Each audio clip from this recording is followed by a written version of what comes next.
Devil Relic est un shonen aux éditions Glénat, scénarisé par Jean-David Morvan et Maître Gims. Et aux commandes des dessins, nous avons Yoshiyasu Tamura. Est-ce un bon ou un mauvais manga?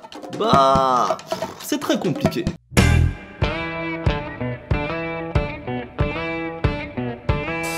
Tout d'abord, le résumé. Dans un futur inéluctable, le monde est plongé dans un chaos sans nom et sans lumière. L'unique légende qui demeure dit que le diable a disparu, laissant derrière lui des parures dispersées dans l'immensité des plaines. Chacune de ces reliques octroierait un pouvoir abyssal à quiconque s'en empare. C'est dans cet univers impitoyable qu'a grandi Caïs. Obligé de se livrer à des combats clandestins pour survivre, il tente néanmoins de garder la tête haute pour protéger sa famille et ses amis. Mais combien de temps gardera-t-il son innocence dans cette ville pourri jusqu'à la moelle? L'espoir s'amenuise au fur et à mesure que la vérité du monde apparaît. Je vais pas te mentir, le résumé est plutôt correct.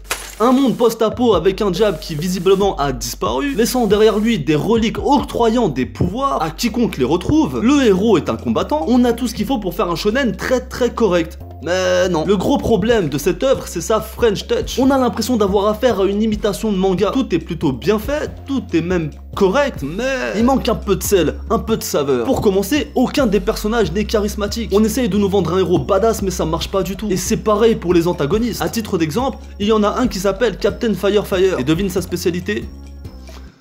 Ouais, il maîtrise le feu, oui. Nous avons aussi le maître des vents. Spécialité? Ouais, il maîtrise le vent. En fait, c'est du vu, revu, archi-revu. Les chara-design ne sont pas mauvais en soi, mais on jongle entre des personnages de style japonais habillés dans un style européen, français. Et encore une fois, malheureusement, ça marche pas. En tout cas, pas sur moi. Le perso principal, Caïs, est un jeune homme qui, pour survivre et gagner de l'argent, doit combattre des adversaires, mais il déteste se battre. Ses parents sont morts et il vit avec sa tante, Spider-Man.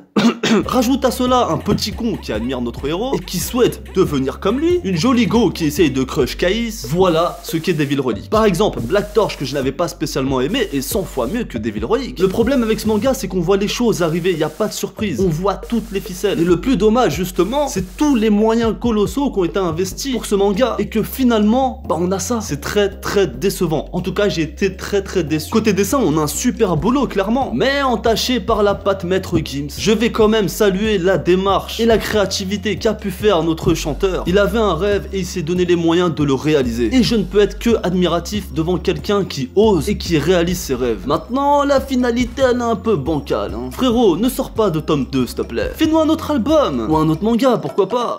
Ah non, reste dans la musique, là au moins tu maîtrises ton sujet. T'imagines si un youtubeur manga se mettait à faire du rap? Quoi? Je vais pas rapper. Bon, j'avoue, j'ai pas fait de sketch dans cette vidéo, mais...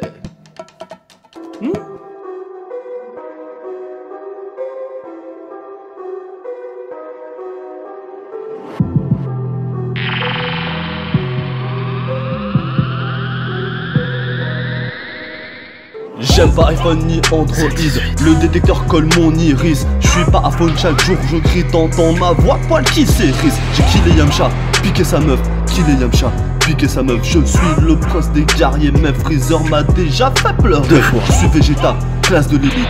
Kakaroto m'a mis une gifle, orgueil, fierté, c'est ce que je suis capable de tuer n'importe qui. Que des défaites, 0 victoire. Te demande plus pourquoi je broie du noir. Je fuck ma couronne et mon trône. Je fuck ma couronne et mon trône. J'ai toujours voulu être le numéro 1. J'ai pas besoin d'amis, je suis même orphelin. Esclave d'un lézard pour lui briser la nuque. Ton ultra instinct, tu peux te foutre dans le huc. J'avais perdu mon identité, ainsi que ma noirceur dans sa totalité. L'incarnation de la méchanceté dans toute son entièreté. Maître Gims, on n'est pas rappeur nous. T'inquiète pas, je sais que je suis bidon en rap, mais avoue que ton manga il est éclaté, haha.